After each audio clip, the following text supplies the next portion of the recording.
बिस्मिल्लाहिर्रहमानिर्रहीम। अस्सलाम वालेकुम नाजरीन, मैं हूं अहमद फवाद। नाजरीन, एक इंतहाई अफसोसनाक ख़बर आपके साथ शेयर करता चलूं कि तहरीक लब्बैक पाकिस्तान के सरबराह मौलाना ख़ादम रिज़वी इंतकाल कर गए हैं। नाजरीन, मौलाना ख़ादम रिज़वी जो है वो इंतकाल कर गए हैं। इस्लाम के लिए उनकी काफ़ी ख़िदमात हैं, ख़ास तौर पर नामूस रिसालत के हवाले से जो है वो उनकी काफ़ी ख़िदमात हैं। काफ़ी जो है वो उनकी जानिब से इस हवाले से धरने भी दिए गए।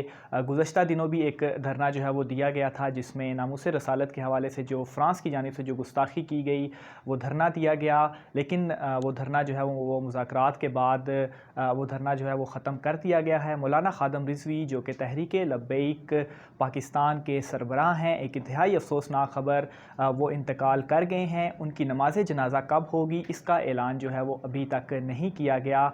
इस हवाले से भी जो मज़ीद डिटेल्स हैं वो मैं आपके साथ शेयर करूँगा। मौलाना ख़ादम रिज़वी जो है उनके हवाले से अगर कुछ मैं आपको बताऊँ तो अपने पीछे जो है वो 4 बेटियाँ और 2 बेटे हैं उनके, जो वो ग़ालिबन इनकी ये बेटे और बेटियों की तादाद कंफर्म नहीं है, लेकिन कुल जो है वो 6 उनके बच्चे हैं जो वो पीछे अपने छोड़ गए हैं। बहरहाल दोनों पाँव से वो माज़ूर थे और एक अहम जो है वो ख़िदमात हैं उनकी। बहुत सारे उनके फॉलोअर्स हैं, उनकी रिहाइशगाह पर वो मौजूद हैं और वो जो है वो काफ़ी तवील अरसे से जो है वो बताया जा रहा है वो अलील थे।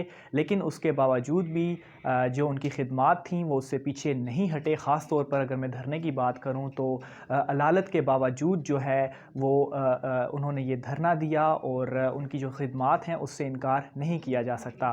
तो नाज़रीन, उनके फॉलोअर्स के लिए और तमाम लोगों के लिए एक इंतहाई अफसोसनाक ख़बर है कि मौलाना ख़ादम रिज़वी तहरीक लब्बैक के सरबराह इंतकाल कर गए हैं। नाज़रीन, वीलॉग में मज़ीद जो इस हवाले से डिटेल्स होंगी वो भी मैं आपके साथ शेयर करूँगा। अभी के लिए यही कि मौलाना ख़ादम रिज़वी साहब जो हैं वो इंतकाल कर गए हैं।